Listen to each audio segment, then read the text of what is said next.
Since the beginning of time, men have always wondered what is the great secret. How do some men get the women they want when they look shittier than you? The secret is the power of talking with women. They know how to talk to women properly. They can get women to get hooked up with every word they say. They can get women to get interested in them. That is one of the first steps in making any girl want you. I'm gonna give you 3 tricks that you can apply right after you watch this video. That will definitely make women take you more seriously. Let's get started. 1. Talk about her. Women like to talk about themselves. They always want to share their best traits and characteristics. So be that guy who's interested in knowing more about her. But don't be the 99% of the men who asks about her 9-to-5 job that she really hates. Talk about something she wants. And don't be an interviewer. Say positive comments and intelligent ideas when you have the chance. The main point here is to look like you are interested in knowing more about her. Ask her something that she doesn't often share with other people. She might be happy to share it with you. If she does, then you know you're kinda special. 2. Know a little something about everything. You don't have to learn about everything, really. Just try to learn a little something about as many topics as you can. It gives you a lot of things to talk about. If you blurt out something she unexpectedly likes, that's an absolute plus. She will separate you from all of the other boys who talk about the same basketball or gym shit every time. This is important to give her the impression that you are a smart man. Girls get turned on when she sees a little nerd out of a guy. 3. How you look and how you sound. I'm gonna share with you a secret that only a small part of the population knows. Only a small part of communication involves actual words. 7% to be exact. 55% is visual. That means body language and eye contact. And 38% is the sound of your voice. The pitch, volume, and the speed. Let's face it, you have to look good to talk to a good-looking girl. But that doesn't mean having surgery or what? It's just having a sense of style, nice haircut, looking hygienic, and not looking like a weirdo. If you want to be taken seriously, look like you want to be treated seriously. How you sound also plays a huge role. I said, a part of human communication involves your pitch, volume, and speed. Guys with low self-esteem will talk slightly high-pitched when talking to a hot chick. Slightly fast but slightly weak. Don't be that guy. Women love men with confidence. I want you to sound relaxed. With your natural low voice, normal speed, and normal volume. Before I end this video, let me share with you one more tip. A lot of men struggle with running out of things to say.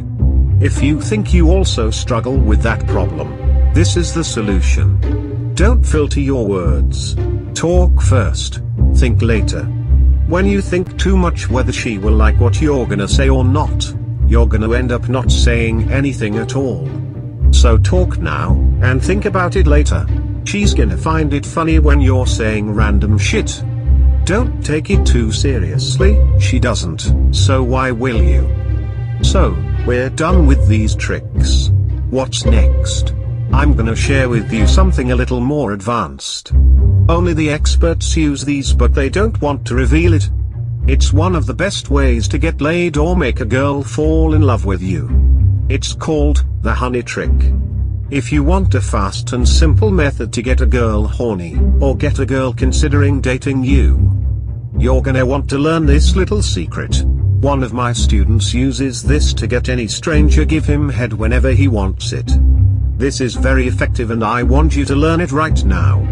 If you want to learn the honey trick, I want you to watch our free video.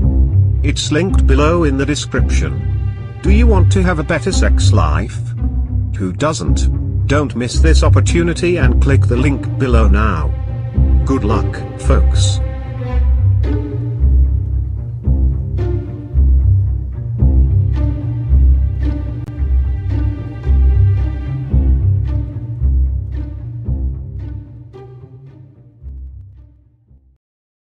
Created using Powtoon. Did you ever watch Mr. Rogers?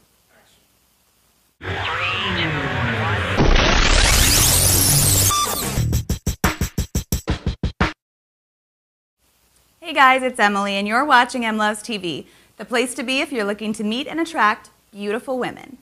In this segment of Loves TV, you're going to see part 2 of Inner Game and learn 3 more simple rules that improve your whole life.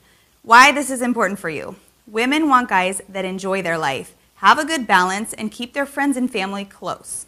The only way to do this is to, number 1, love your work. Number 2, balance your work with your life. And number 3, keep your friends and family close. So, love your work. No one wants to hear about how much your life sucks. If you hate your work, friends, or family, don't talk about these negative aspects of your life. Work to improve any area that you find lacking. Women are attracted to happiness and fulfillment, not to anger or depression. If any area of your life isn't up to par, make a plan to resolve these issues to increase your attraction level. Think about it. Whether you're on a hot date or out on the town, you're going to be perceived in a certain way depending on how you carry yourself. If you hit the bars after spending a miserable 8 hours at a mediocre job that makes you want to jump out the window every 5 minutes, your body language is going to show that. You won't be walking in with confidence, you'll be hunched over, tired, exhausted, and bored. No woman is going to want to join you in that lifestyle. Being happy and fulfilled in your work translates into your personal life. It affects your enthusiasm and the way you speak, as well as the way you feel about yourself, how you stand, the places you go, and the people you meet. Your work affects every single aspect of your life. It's not just some job to pay the bills. You need to make sure that it is something you're really passionate about, something that inspires you, something that pays you what you're really worth, and that allows you to live the type of life you were born to live. It's not selfish to have the job that you want, it's necessary. If you don't have it yet, you better have a plan, because no high-value woman will waste time with a man who she doesn't perceive is going somewhere with their life. Without inspiration, life is dull. Get some or you'll never get your girl.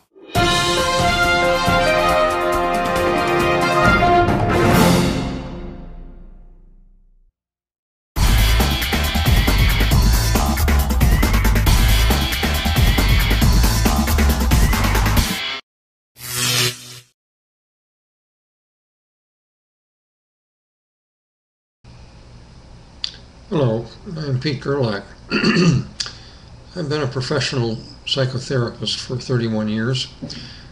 During most of that time, I have specialized in, among other things, working with people who are survivors of early childhood trauma. What I mean by that is parental neglect, abuse, and abandonment. I want to pass on what I've learned during these years, and the purpose of this video is to offer you my opinion, at least after 30 years of reflection and study, on how to understand people who are, quote, emotionally unavailable, unquote. Do you know any people like that? Do you know someone who is judged or labeled as unempathic or uncaring or insensitive?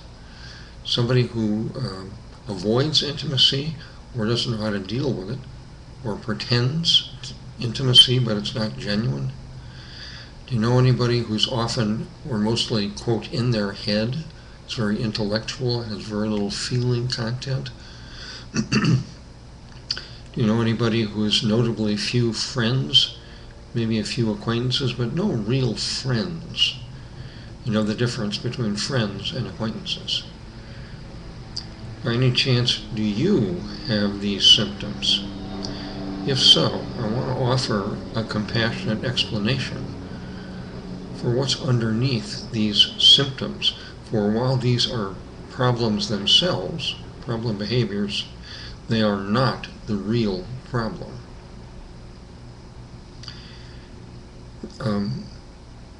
These people with symptoms like these are, in my experience as a therapist, every single time they have been traumatized as young children, meaning age roughly 0 through 5 or 6.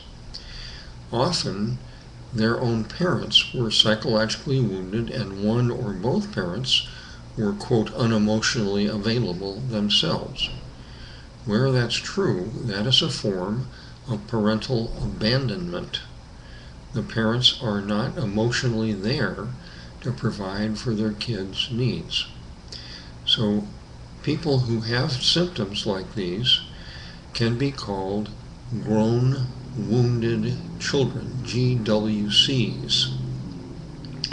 Because of their childhood trauma, whatever it was, they have acquired 2 through 6 psychological wounds.